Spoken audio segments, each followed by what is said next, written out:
Dans cette vidéo, je vais te montrer exactement la méthode qu'on a utilisée pour passer notre cliente de 13% de taux de conversion à plus de 60% de taux de conversion en seulement un mois. Beaucoup d'entrepreneurs pensent que la performance commerciale met du temps à s'installer. Or, comme tu vas pouvoir le constater dans cette vidéo, avec les bonnes méthodes, les bonnes stratégies, les bonnes analyses, tu peux arriver très rapidement à des taux de conversion élevés pour pouvoir scaler ton activité rapidement et surtout durablement. Pour ceux qui ne me connaissent pas, moi c'est José. J'ai construit un pôle vente de 0 à 1,3 million de chiffre d'affaires par mois en seulement 18 mois. J'ai formé plus de 200 vendeurs sur les dernières années, dont certains sont dans le top 10 des meilleurs vendeurs du marché, comme tu peux le constater. Si sur les dernières années, tu as pris un appel de vente avec certains des plus grands noms du marché, je peux t'assurer que tu es tombé sur un de mes vendeurs que j'ai formé. J'étais le Head of Sales de Christopher Mangan sur tout son écosystème CWA avec mon cercle IMO. J'ai été le Head of Sales de Quentin Chapeau de Réussir en Crypto. Et j'ai aussi été le Head of Sales de Nathan Benchimol, fondateur de MySeed Advisor et aussi fondateur associé de Scale Club avec Eric Larchevêque qu'il a construit récemment. Toutes les analyses, toutes les méthodes et tout ce que j'ai utilisé pour passer notre cliente de 13% à 60% de taux de conversion, c'est le résumé de la méthodologie que j'ai utilisée pour développer ce pôle vente de 0 à 1,3 million de chiffre d'affaires, mais c'est aussi le résultat de milliers d'appels analysés et d'essais-erreurs que l'on a fait sur le terrain.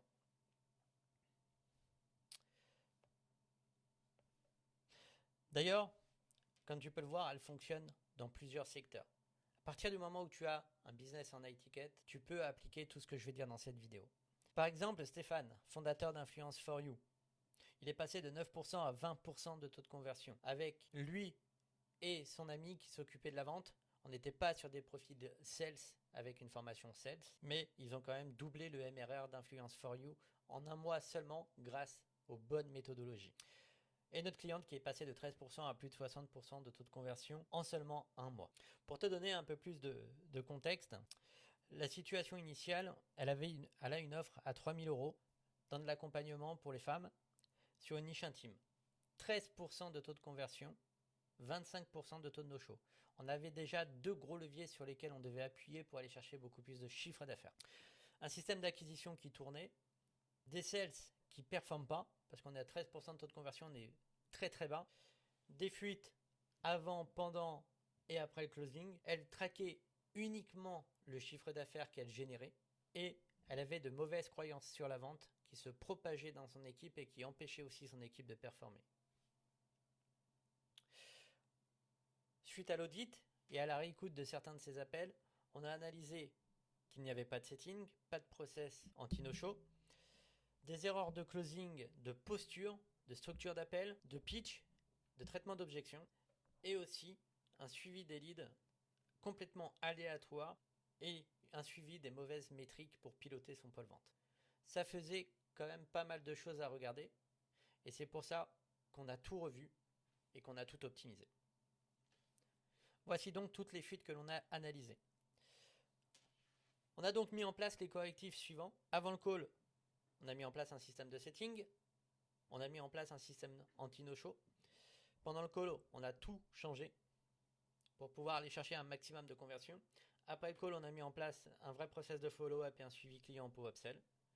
Et on a été traquer les bonnes datas pour piloter efficacement ce pôle vente. Avant d'entrer dans le vif du sujet et de te montrer toutes les méthodologies et les stratégies qu'on a utilisées pour pouvoir la scaler massivement, ça fait maintenant 5 minutes que tu es sur cette vidéo. Si tu y as accordé autant de temps, ça veut dire que le sujet est important pour toi ou que tu recherches des solutions pour pouvoir avancer et faire performer ton équipe. Je t'ai mis dans la description le lien direct vers mon WhatsApp. N'hésite pas à m'écrire. On verra ensemble les 3 leviers que tu dois activer et j'en profiterai pour répondre à toutes tes questions et t'apporter un maximum de valeur. Pour en revenir au sujet et pour aller un peu plus dans le détail, on a mis en place un process de setting avant l'appel, avant le call. Pour la simple et bonne raison, c'est que le setting, ça représente entre 15 à 20% du chiffre d'affaires quand il est fait correctement. Ce qui est énorme. Pour cela, on a utilisé des méthodologies de setting qui ont déjà fait leurs preuves. Sur le setting téléphonique, beaucoup de setters appellent une seule fois les prospects.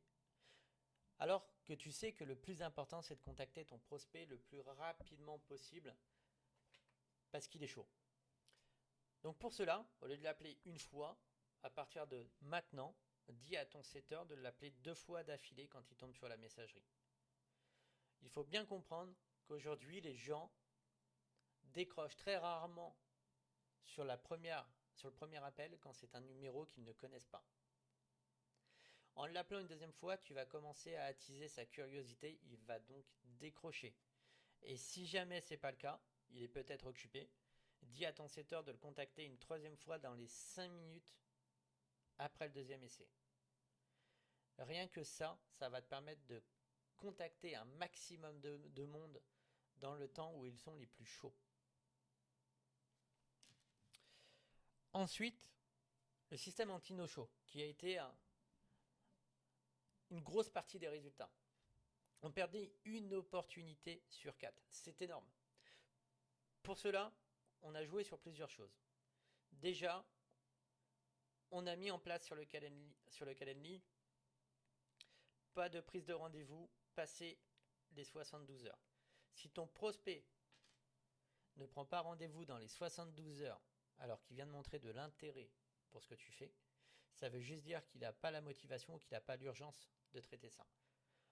Dans aucun monde, quelqu'un veut régler un problème et ne trouve pas une demi-heure, 3/4 d'heure pour discuter avec quelqu'un de ce problème s'il est important pour lui dans les 3 jours qui arrivent.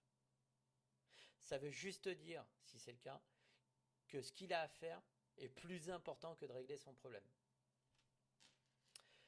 La deuxième chose, c'est de rajouter de l'humain. Aujourd'hui, dans les business digitaux, les closers, ils voient les rendez-vous se booker et ils attendent le jour même que le prospect se présente à celui-ci. Le prospect est passé par un tunnel full digital. Il n'y a eu aucun contact humain personnalisé pour lui. Donc forcément, sauf s'il est très motivé à passer à l'action, il ne se pointera pas. Et ça, c'est obligatoire. C'est pour ça qu'il est important de rajouter de l'humain, des contacts humains entre le moment où il a booké et le moment où le rendez-vous a lieu. Plus il est contacté proche du moment où il book, mieux c'est. Et vous gardez la main sur tout ça. Ensuite, c'est de bien comprendre qu'est-ce qui fait que quelqu'un ne se présente pas à ton rendez-vous. C'est soit parce qu'il y a un manque d'autorité, soit parce qu'il y a un manque de valeur perçue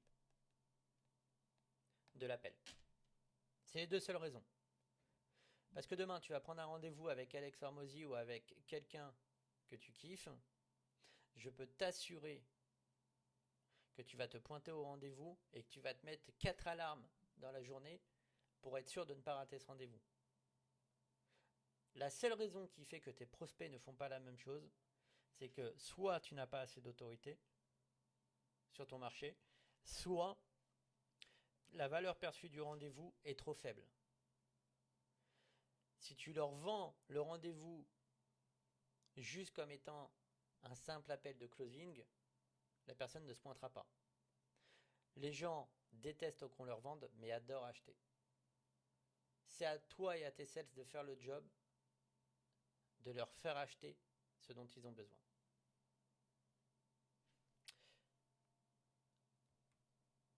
Maintenant qu'on a vu tout ce qu'on a mis en place avant le call, je vais te parler de ce qu'on a mis en place pendant le call.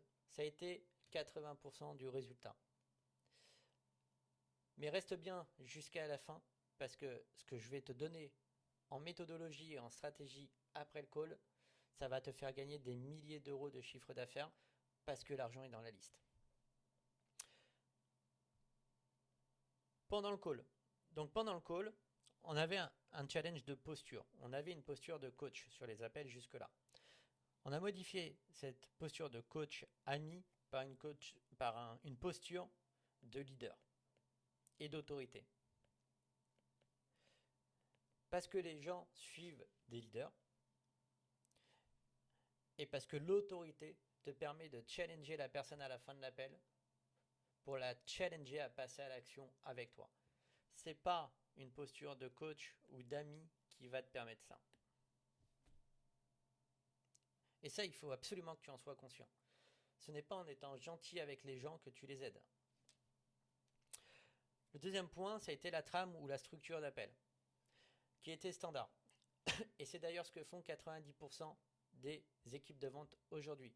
Ils n'ont pas de trame adaptée à leur persona, à leur client idéal, ce qui fait qu'on n'utilise pas les bons leviers de qualification et qu'on ne va pas chercher la valeur là où elle doit être pour notre prospect.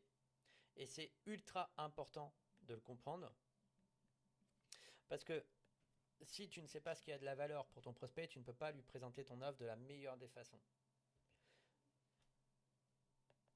Si tu poses les bonnes questions à ton prospect, si tu as conscience de la psychologie de ton prospect, je peux t'assurer que tu vas savoir si c'est un potentiel client et tu vas savoir sur quel levier tu vas devoir présenter ton offre pour le closer. C'est pas plus dur que ça. C'est simple, mais c'est pas facile. C'est pour cela qu'on a mis en place une vraie structure d'appel avec des questions ultra pertinentes et qui nous permettent de récupérer toutes les informations pour aller chercher et capter ce qui a de la valeur pour notre prospect aujourd'hui et savoir si on peut l'aider. Le pitch, qui est aussi un autre point bloquant. Aujourd'hui, beaucoup de vendeurs vendent les accompagnements, les formations, les infoproduits ou les services à étiquette comme étant un enchaînement de choses. Donc la première semaine, tu vas avoir le module sur le mindset. La deuxième semaine, on va commencer à se poser sur ça. La troisième semaine, on va se poser sur ça. Puis tu vas avoir coaching de ça. Puis tel bonus, tel bonus. Si tu présentes tes offres comme ça aujourd'hui, tu perds 80% des deals que tu devrais closer. Pour la simple et bonne raison, c'est que quand tu balances autant d'informations au cerveau humain, la seule chose qui lui vient à l'esprit juste après, c'est j'ai besoin d'y réfléchir. Est-ce que tout ce qu'il vient de me dire, je vais en avoir besoin? Est-ce que c'est cohérent que je signe pour tout ça? Parce que là, ce que tu viens de faire, c'est juste de lui vendre un voyage à Bali en lui expliquant exactement à l'heure où il devait se lever, combien de temps de taxi il va avoir, combien de temps d'attente il va avoir arrivé à l'aéroport, combien de temps de voyage, de temps de vol il va avoir, combien de temps il va devoir passer dans un bus ou dans un taxi pour passer de l'aéroport à l'hôtel, etc., etc. Vendez la destination, pas le trajet. C'est important. Et ensuite, le traitement d'objection. Le traitement d'objection, je sais que c'est la bête noire des équipes de vente parce que beaucoup de vendeurs ne savent pas les traiter correctement. Il y a deux façons de traiter des objections. Soit on attend la fin de l'appel, et là on doit savoir traiter toutes les objections possibles et inimaginables. Donc ça demande d'être un minimum un sales averti. Or aujourd'hui, si tu aides entre 30 et 100 cas, tu n'as probablement pas les sales les meilleurs du marché. Et c'est normal. Donc il faut les former, il faut leur apporter une structure, une méthodologie de traitement d'objection. Et le plus simple, pour les closers débutants / moyens, c'est le pré-shoot d'objection. Et c'est d'ailleurs ce qu'utilisent tous les meilleurs closers du marché. Une bonne objection, c'est une objection qui n'arrive jamais. Et pour cela, il y a des questions à rajouter dans ton script, dans ta trame, dans ta procédure de vente, pour justement éviter que les prospects te mettent ces objections à la fin de l'appel. Il n'y a que deux solutions possibles à la fin de l'appel, c'est que ton prospect te dise c'est exactement ça et il signe, ou alors son cerveau se met en mode peur / danger, et là on n'a qu'une objection émotionnelle à traiter, donc un apport de réassurance ou de motivation pour le passage à l'action à mettre en place. Et une fois que tu sais ça et que tes closers sont habitués à le faire, tu as juste à mettre en place un process de traitement d'objection efficace pour éviter que ça devienne la loterie. Et je peux t'assurer que tes ventes vont augmenter. Il n'y a pas de secret. Et le point le plus important dont on va parler, c'est après le call, qui est complètement zappé par beaucoup de self-esteem aujourd'hui, c'est le follow-up. Le follow-up, c'est 1 à 2 contacts maximum la moyenne aujourd'hui sur le marché. C'est pas beaucoup. C'est pas beaucoup et c'est justement pour ça que tu dois en faire plus pour faire la différence. Mais tu dois pas en faire plus avec des messages du style est-ce que tu as réfléchi, on passe à l'action. Bon alors, c'est bon, qu'est-ce qu'en a pensé ton mari? On y va? Je suis sûr qu'il a dit que t'étais chaud. Si tu prends ton follow-up à la légère comme ça, tu fais juste que de cramer des leads et de perdre du temps. Un vrai follow-up, il doit créer de la relation et il doit apporter de la valeur à ton prospect. La différence entre un contrat et un contact, c'est le R de relation. Il est important de créer de la relation. Et c'est vraiment ce qui va faire la différence sur le marché qui est en train de se sophistiquer sur les mois, les années à venir. Donc, ça doit être le cœur de toute tes stratégies commerciales. Et l'apport de valeur. Si tu as bien fait le job sur ton appel de closing, tu sais ce qui a de la valeur pour ton prospect, tu dois lui apporter les premières solutions, les premiers axes de réflexion ou les premiers axes de cassage de croyances.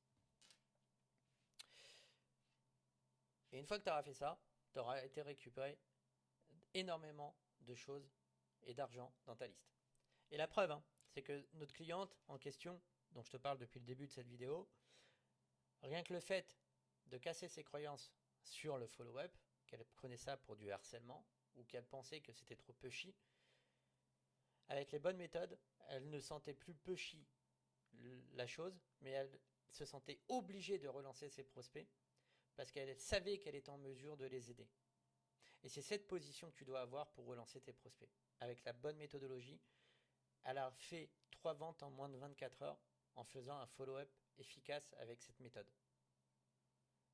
Donc, je te laisse imaginer l'argent que tu laisses sur la table aujourd'hui. Et le dernier point, c'est la data. Avec une bonne data, tu peux prendre de bonnes décisions. Tout ce qui est mesurable est améliorable. Si tu ne le mesures pas, tu ne peux pas l'améliorer. Elle se contentait de récupérer son chiffre d'affaires seulement tous les mois et de se dire mon chiffre d'affaires augmente, tout va bien, mon chiffre d'affaires baisse. Il va peut-être falloir que j'améliore mon marketing, mais c'était du pressenti. La problématique de ça, c'est que tu ne peux pas scaler avec juste la prise en compte du CA. C'est pour cela que tu as 5 KPI à suivre sur ton activité commerciale. Ton nombre de rendez-vous pour savoir s'il augmente, s'il baisse et savoir si ton acquisition est toujours aussi performante. Ton taux de présence ou ton taux de ghost, c'est la même chose.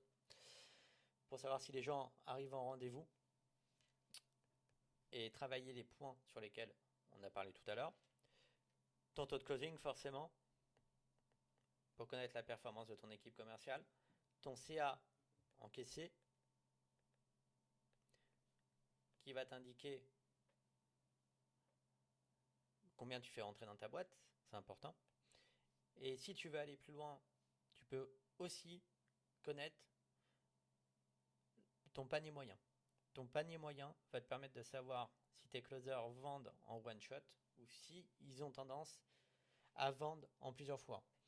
Si tu vois que ton panier moyen est moins cher que ton offre initiale, ça veut dire que tu as plus de paiements en plusieurs fois que en une fois et donc il y a du travail à faire sur tes sales pour qu'ils ne lâchent plus le plusieurs fois aussi facilement. Et une fois que tu auras mis tout ça en place dans ton activité, il y aura forcément des résultats qui vont apparaître. Bien sûr, je ne peux pas te donner toutes les informations et rentrer dans le détail parce que chaque activité a ses particularités, son avatar, etc. Mais si tu connais ton avatar parfaitement, normalement, et que tu appliques ne serait-ce qu'un point que j'ai énoncé dans cette vidéo, tu auras forcément des résultats. Et la preuve, c'est que notre cliente, elle est passée de 13% à 60% de taux de conversion. Elle a récupéré des dizaines de milliers d'euros de chiffre d'affaires supplémentaires tous les mois avec stabilité. Ces vendeuses savaient exactement quoi faire, comment le faire et surtout quand le faire et pour quel type de prospect le faire. Et elle a un pôle vente qui est prêt à scaler parce qu'elle a atteint une stabilité. C'est-à-dire que si demain elle décide d'ouvrir les vannes, d'injecter le double de budget pub ou de mettre de plus en plus d'énergie pour aller chercher de plus en plus de leads, elle sait exactement et elle peut prédire à 5% près le chiffre d'affaires qu'elle va faire tous les mois. Et à partir de ce moment-là, tu peux ouvrir les vannes et aller chercher de gros résultats pour scaler. Et la différence entre un pôle vente à 30K et un pôle vente à 300K, sont ces détails-là. Et uniquement ces détails-là. On arrive à la fin de cette vidéo. Donc si tu es toujours là, c'est que je pense que le sujet t'a vraiment intéressé et que tu sais que tu as du travail à faire de ce côté-là. Donc mets en place les choses, travaille bien le sujet. Et je suis persuadé que de toute façon, j'aurai un message de ta part, soit demain, soit après-demain.